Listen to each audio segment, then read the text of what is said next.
1936년 출판돼 퓰리처상을 받은 명작 소설 바람과 함께 사라지다의 도입부에 인종차별적 내용이 포함되어 있다라는 출판사의 공식 경고 문구가 삽입됐습니다. 노예제의 공포를 낭만적으로 묘사하고 있다는 이유에서입니다. 허나 현대 사회상을 반영해 본문을 바꾸는 것은 원전 소설을 훼손하는 것이기 때문에 작가가 쓴 기존 표현들에 대해서는 일체 건드리지 않았다고 했습니다. 반면에 영국 추리소설 거장 애가사 크리스티의 작품 최근 개정판은 성차별이나 인종차별 요소가 있는 표현을 빼거나 수정했다는 보도가 나왔습니다. 예를 들어 흑인을 비하하는 니고라라는 단어라든가 흑인 여성의 몸을 비유하는 검은 대리석 또는 사랑스러운 하얀 치아 등의 표현입니다. 이에 대해서 시간과 함께 진화하는 것은 좋은 일이라고 하는 반면 시대 변화에 맞춘다지만 이미 고인이 된 작가의 설명을 들을 수 없는 소설 작품을 뜯어고치는 것은 좀 지나치다는 지적과 함께 논란입니다. 아무튼 이처럼 편견이 드러나지 않는 용어나 표현을 쓰자는 운동을 정치적 올바름, 즉 Political Correctness PC라고 합니다.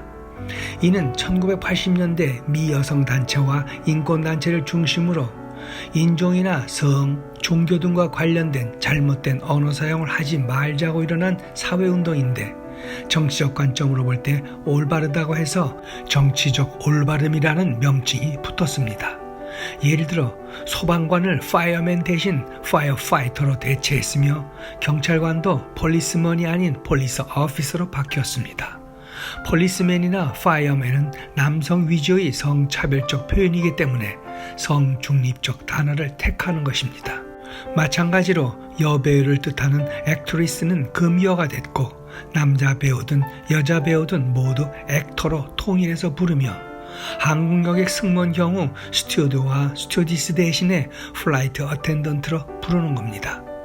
이뿐만이 아니라 인디언을 아메리카 원주민으로 칭하고 흑인을 아프리칸 아메리칸으로 외국인을 더 이상 에일리언이라 하지 않고 비시민권자라 하며 불법 이민자를 서류 미비자로 한다든지 메리 크리스마스가 아니고 해피 할러데이라고 하는 것도 같은 맥락입니다.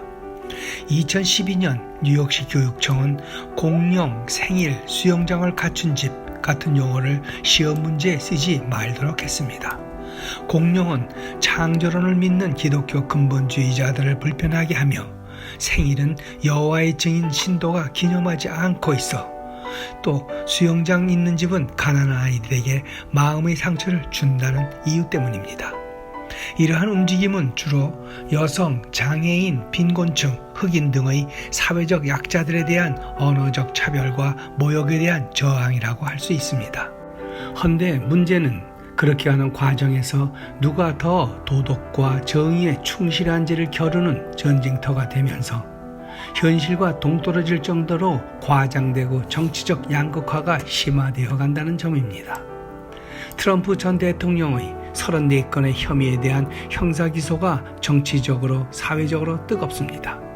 이에 대한 찬반 시위가 함께 일어나고 있는 가운데 트럼프 열광의 배후에는 도를 넘는 정치적 올바름 PC에 대한 보수층의 반감이 있다고 합니다.